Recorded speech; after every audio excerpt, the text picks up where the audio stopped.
Good morning, ma'am. Good morning. Can you see me? Yes, ma'am. Yes, ma'am. Okay, and hear me too.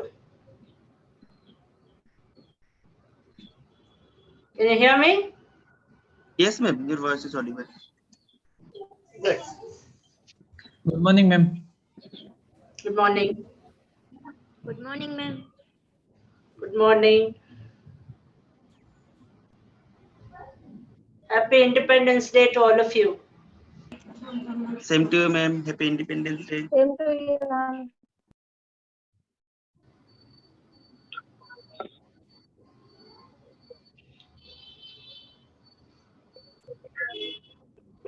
Good morning, madam.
Hello, am I audible to all of you? Yes, sir. Yes, sir. Yes, Yes, sir. sir. Good morning, sir. Yes, sir. Good morning, very good morning. You can start. Sorry, Yes. there is a bit disturbance in the internet, that's why. Okay, sir. No problem. Yes, Chanchal, please start. Good morning, everyone. First of all, Happy Independence Day to all. I am Chanchal Kamble, Joint Secretary of Applied Forensic Research Sciences. You all are welcome to our 10 days virtual National Cyber Forensic Workshop by Gaurav Rawal, sir. Today's our guest speaker, Dr. Kalpana Gopalan, madam.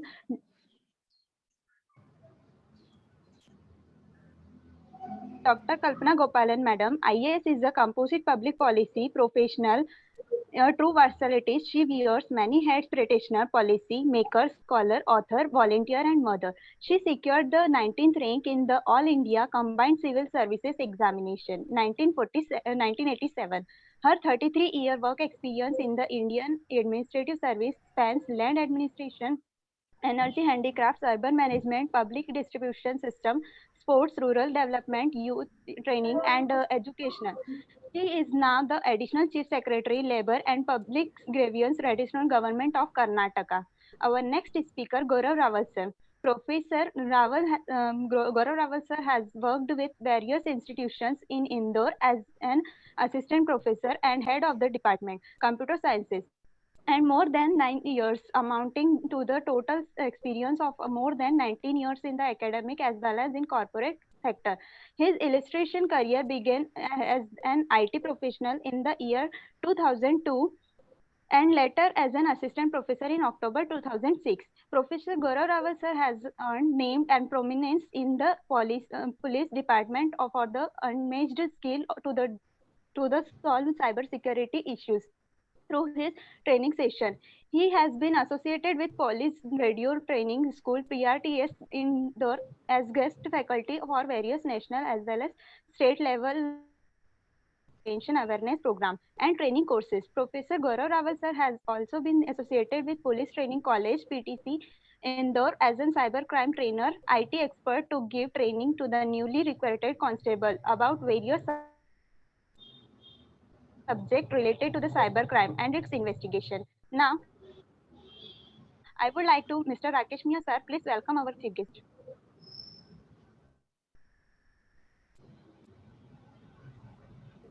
Thank you, Chanchal. So, good morning, everyone. First of all, happy Independence Day. Thank you, Dr. Kalpana ma'am. Welcome to our 10 days National Cyber Forensic Workshop. Welcome, ma'am, and all participants. Thank you. Thank you for having me. Yes. Thank you. Over to you, Chanchal.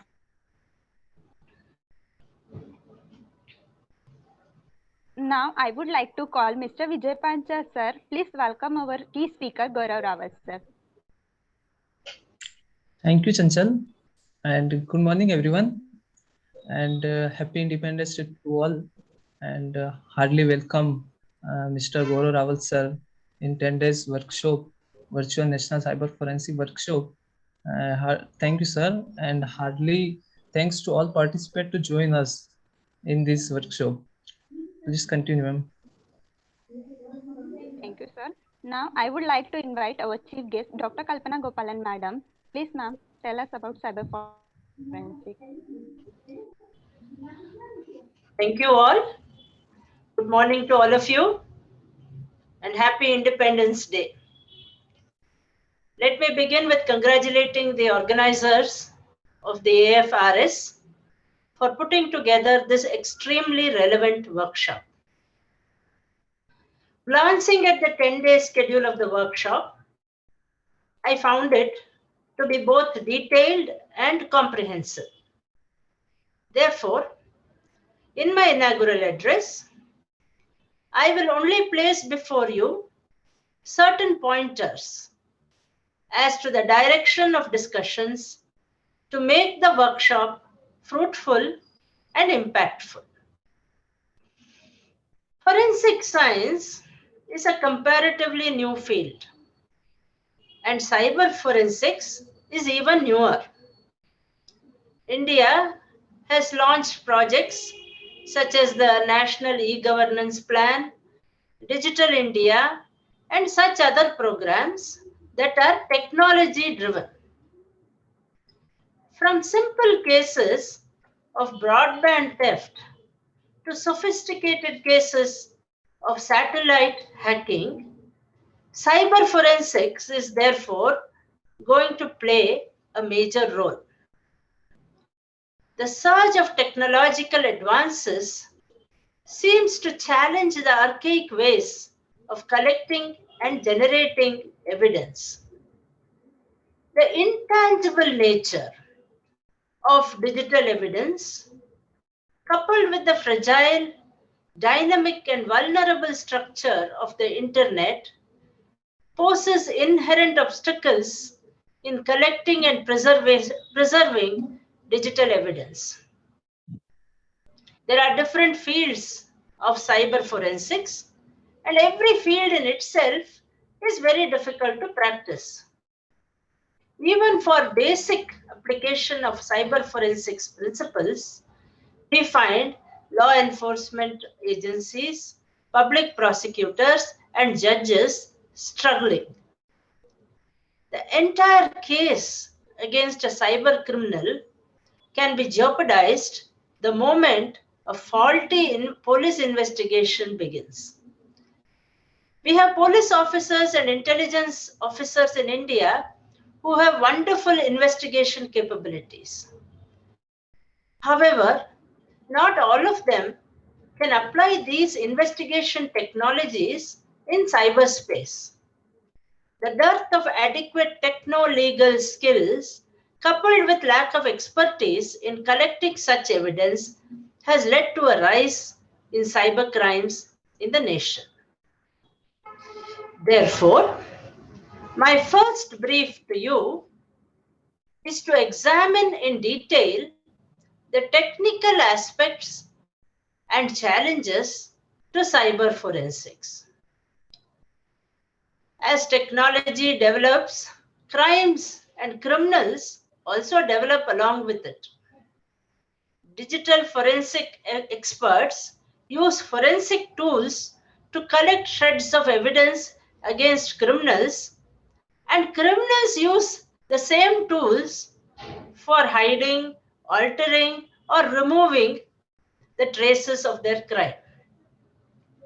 In digital forensics, this process is called anti-forensics techniques, which is considered as a major challenge in the digital forensics world. Anti-forensics techniques include encryption, data hiding in storage space, covered channels, operating in the clouds, and so on. Therefore, my first brief examine in detail the technical aspects of and technical challenges to cyber forensics as part of your workshop. My second brief to all the participants is to create an enabling legal environment for the operation and utilization of cyber forensics. Legal challenges, which include the absence of guidelines and standards and the limitations of the Indian Evidence Act 1872, make the presentation of digital evidence more difficult than its collection. There are many instances where the legal framework acquires a soft approach and does not recognize every aspect of cyber forensics.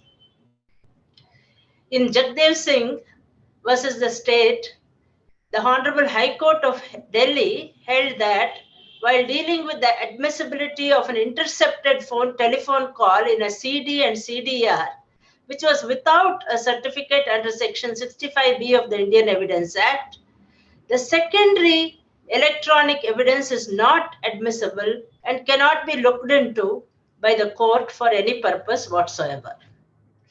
This happens in many cases as the cyber police lack the necessary qualification or ability to identify a possible resource or source of evidence and to prove it.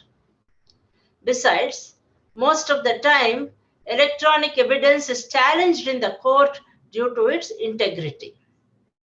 In the absence of proper guidelines and the non-existence of proper explanations of the collection, the acquisition of electronic evidence gets dismissed in itself.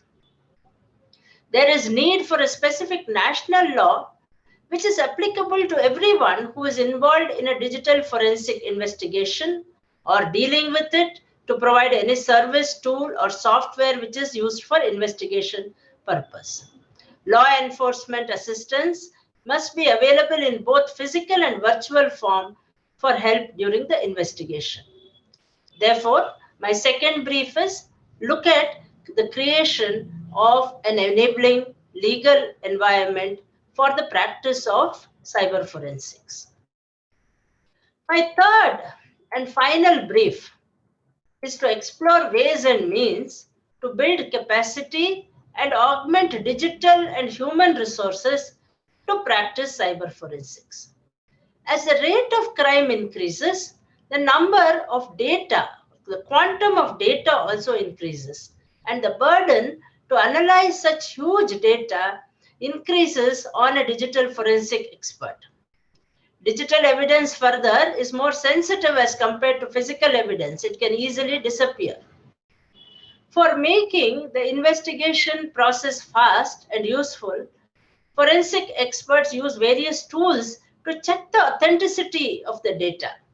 But dealing with these tools is a challenge in itself. Due to rapid change in technology, like operating systems, application software, hardware, reading of digital evidence becomes more difficult because a new version software is not supported in an older version system. And the software developing companies also do not provide backward compatibility, which also affects the reading. The confidentiality, availability, and integrity of electronic documents can also be easily manipulated. The combination of wide area networks and the internet form a huge network that allows flowing data beyond the physical boundaries. Such ease of communication and availability of electronic documents increases the volume of data, which also creates difficulty in the identification of the original and relevant data. Therefore, investigation organizations need to conduct training and awareness programs for their digital forensic officers so that they will be familiar with new technologies. Companies that prepare tools for digital forensic investigation must provide proper instruction manuals that have explanations and pros and cons regarding the tools. With the advancement of technology, the tools should be regularly updated and the techniques also need to be updated to cater readily to challenges that may occur in cyber forensics. Mobile or software developing companies need to provide patches relating to outdated technology so that the experts can easily analyze and preserve data for evidence purposes if they find any old mobile or old computer systems in the crime scene. Investigating officers also need to take due diligence during an investigation. All this emphasizes the need for capacity building and proper training of human resources involved in cyber forensics. In conclusion, I say that the scope of cyber forensics is wide and the use of various tools and techniques and their different ways of working raises lots of issues for legal as well as technical experts. I have pointed out just 3 aspects that can lead the 10-day discussions in the workshop, namely, examine the technical challenges, create a facilitative legal environment, and build capacity while augmenting resources for the practice of cyber forensics. I wish you all an enriching and fruitful consultation and interaction. Thank you all very much. Good luck. Jai Hind. Thank you so much, ma'am, for sharing with us such valuable information. Now we will start our today's session by Gaurav Rawal sir. Sir, please continue the session.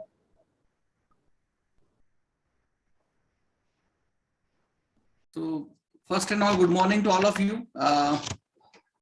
So सभी को 75th Independence Day की बहुत-बहुत शुभकामनाएं. So I would like to start my session with that because in the morning we did the flag hoisting and all. So being an Indian, that our responsibility is just double because we are the world's largest democracy, and though we have few complications in the various technical things and other things also, because it's a complex democracy we have, still we have much hope that now we are getting more and more technology and technocrat people that who are just coming and then sharing and contributing for their best for the country and the society as whole.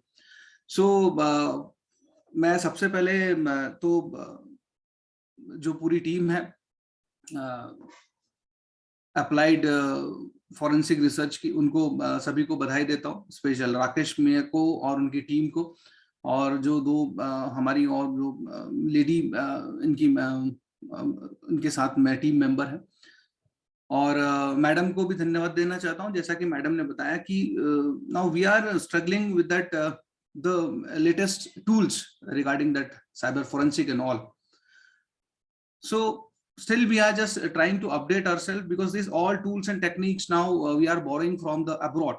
So what the problem we are facing, that that software are coming very costly, and in the government sector, the law enforcement agency and other people, it is not next to impossible, but yeah, it is quite difficult to get an approval, and then because it's a long process starting from that Ministry of Affairs to that PHQ police headquarter Bhopal, and then it is coming to the various districts, and so ground level till reach it ground level it took a long time, and that much of visionary officers we needed. So without further ado, we just start our session. Why this field is now also a complementary for the youngster. So in the being a cyber security expert or advisor, or we can say that as a consultant or as a security admin in the various corporates and then private sectors. I am working since last 8 years with the 2 of the police training institutions, whereby we used to try give the training to the starting from the constable level to the probationary sub inspector and then DSPs in the local district forces. In Hindi we used to call that Jila Bal. So हम कोशिश करते हैं to train all the police stations also. So now we are just across the not only the Madhya Pradesh police. So in the our state and national level program, we are just try to give more light on this topic with the other police also, the Jammu police, Himachal police, Bengaluru police. So मैं सभी को वापस से धन्यवाद देते हुए अपना एक प्रेजेंटेशन के माध्यम से हम लोग कुछ इन 10 दिनों में कुछ चीजें ड्रॉ करने की कोशिश करेंगे कि what are the challenges and what are the threats which we used to be opt if we are just going to make our career in the cyber forensic, and we need the people, young people like you all who are keen to grasp and then grab this opportunity as a challenge and then make your career, and through this you can contribute for your country and then society as whole. So I'm just sharing my presentation with you all.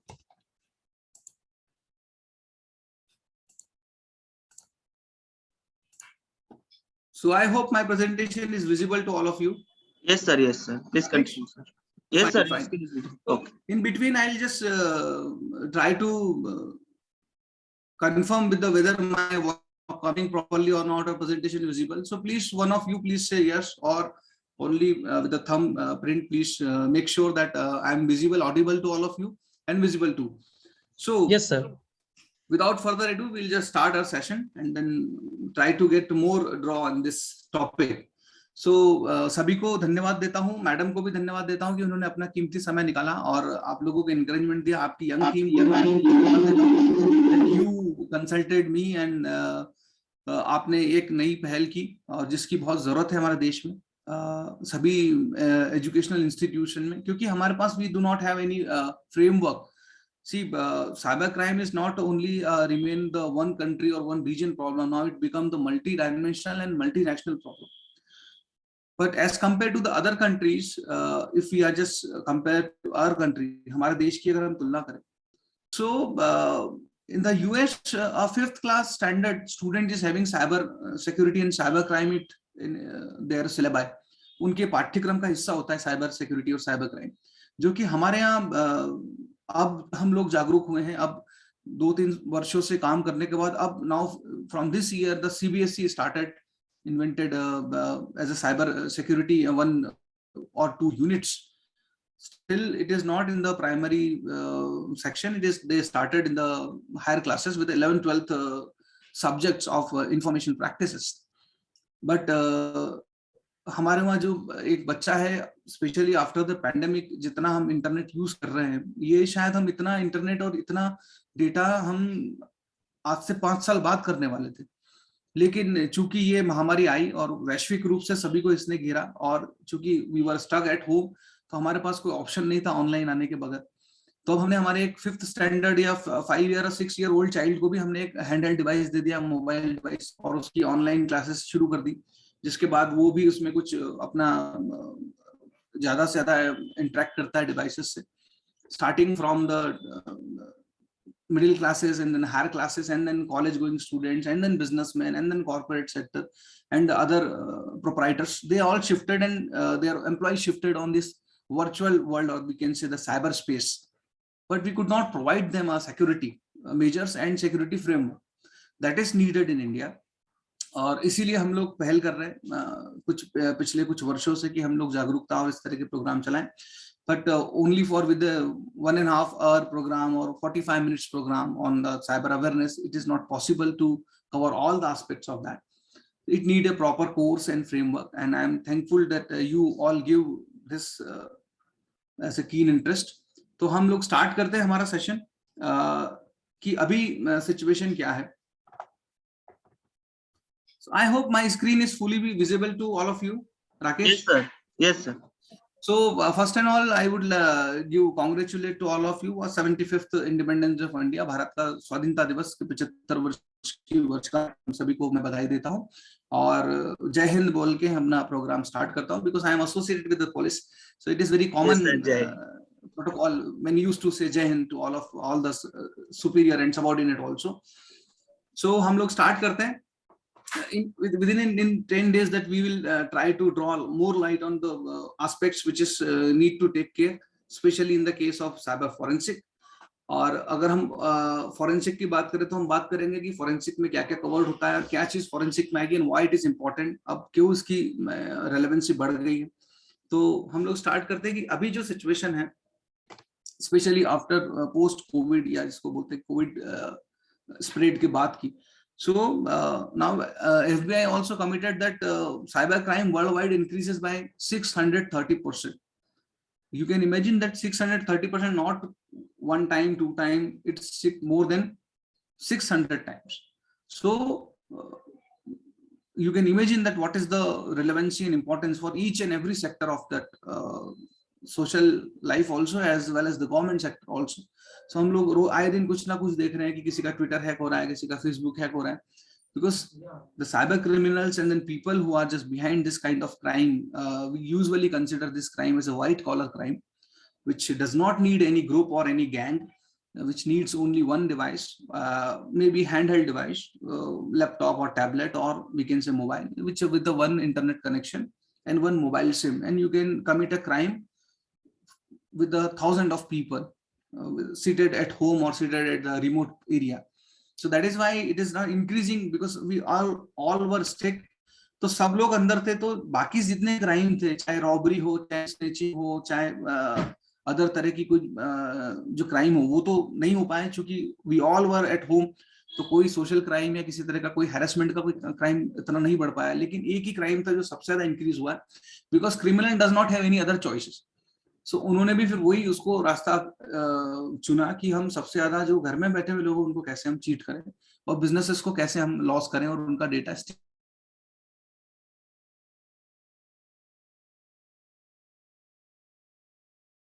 more and more professionals supposed to come in this field, and they can lead our country in various ways. अब हम बात करते हैं cyber अपराध की और cyber सुरक्षा की. देखिए, अभी तक जितनी हम टेक्नोलॉजी यूज कर रहे थे पोस्ट कोविड, प्री कोविड में, तब तक तो हम थोड़ा बहुत इंटरनेट, हमारे वहाँ जो रेशो था इंटरनेट यूज करने का, तो मैं बताऊं कि हमको पहले की बात करें तो हम 1 GB डेटा हमारा मंथ भर चलता था, जिसमें हम कुछ व्हाट्सएप या कुछ ईमेल चेक करते थे. But now what is going on that 4 GB data per person per day is needed, क्योंकि आपके बच्चों, आपके वहाँ अगर 2 बच्चे हैं या फैमिली में 4 मेंबर है, तो किन्हीं की ऑनलाइन क्लासेस चल रही है या कहीं कोई जॉब में है तो ऑनलाइन वर्क कर रहे हैं, maybe from work at home और work at place also the client को वो ऑनलाइन ही कर रहे हैं. So 4 member in a family, so 16 GB पर फैमिली, और हमको लग रहा है पर मंथ का, पर डे का. सो यू कैन इमेजिन कि मोर देन 400 GB हमको डेटा एक फैमिली को लग रहा है पर मंथ का. तो इतना डेटा जब यूज हो रहा है और इतना हमारी अवेलेबिलिटी है साइबर स्पेस में, हमारी उपस्थिति है वहां पर हमने इसको डेटा को इंक्रीज कर दिया, हमारी प्रेजेंस को इंक्रीज कर दिया, बट हमने कोई सिक्योरिटी मेजर्स तो हमने उठाए नहीं, हमारे पास है ही नहीं. तो साइबर अपराध अब nowadays only 2 major dimension which we need to take care, especially in the field of cyberspace or within the virtual world. That is, one is privacy and one is security. So each and every app and each and every act which you are doing with your current business, maybe whatever your business is, maybe you are a businessman, maybe you are a teacher, maybe you are a lawyer, maybe you are a social worker, maybe you are a government servant, maybe you are serving in the security forces. But अब आपको 2 आयामों को ध्यान में रखना है, that is cyber privacy, जिसको हम बोलते हैं निजता, और साइबर सुरक्षा, दैट इज सिक्योरिटी. अगर कोई ऐप, कोई एप्लीकेशन, कोई भी टास्क अगर ये चीज फुलफिल नहीं कर रहा है, then we have to take care about that. और नहीं तो you may be met in cyber crime attack, आपके साथ इस तरह का कोई अपराध घटित हो सकता है या आप उसका हिस्सा बन सकते हैं. अब हम बात करें अपराध की बात करेंगे तो कहीं ना कहीं उसके लिए कुछ कानून होगा, तो हमारे देश में भी सन 2000 तक तो हमारे पास एक आईटी बिल हुआ करता था, 1999 तक हमारे पास कोई ऐसा फिक्स लॉ नहीं था हमारे देश में कि इस साइबर से जुड़े हुए अपराधों को हैंडल करने के लिए कोई हमारे पास कोई कानून, कोई धारा हो। हम आईपीसी में ही अगर कोई किसी को फ्रॉड करता था तो 420 में हम केस रजिस्टर करते थे। बट फिर इन 2000 हमारे पास कुछ इंसिडेंसेस हुए। हम अभी आगे के उसमें जब साइबर क्राइम को लेंगे तो 2000 में 9 जून 2000 को हमारा ये ऑनरेबल प्रेसिडेंट ऑफ इंडिया ने उसको सिग्नेचर किया इस पे आईटी एक्ट, और 9 जून को उन्होंने सिग्नेचर किया और ये पूरे देश में, भारत में और भारत के बाहर भी अगर इस तरह का किसी के साथ अपराध होते हैं तो ये लागू हो गया।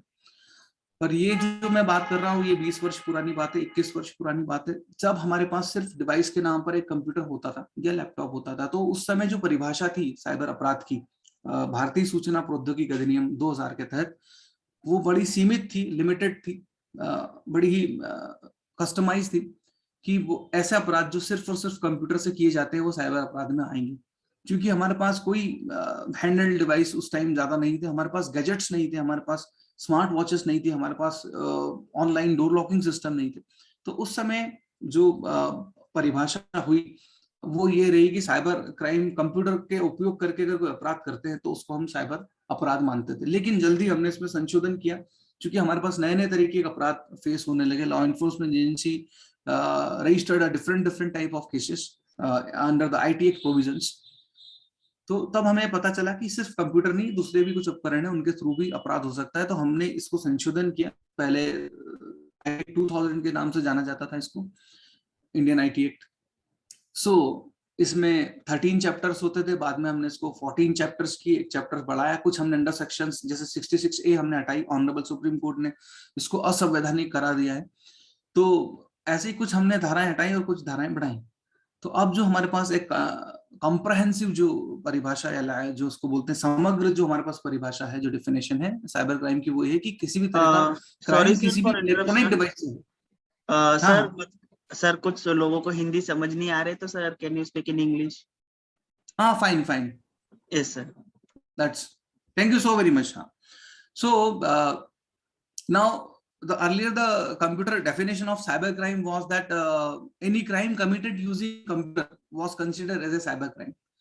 Now after the 2008 we amended the IT Act. So now the new IT Act which we are using and applying for our citizens is known as the IT Act 2008 Amendment Edition, that is amended in 2008. So now the comprehensive definition of that cyber crime is any crime committed using the functionality of any electronic device will be considered as a cyber crime. So maybe you may commit this crime, or this may cover any crime committed using a smartwatch is also. Now computer is totally replaced by the any electronic device, means you can do this crime with the smart watches, smart TVs.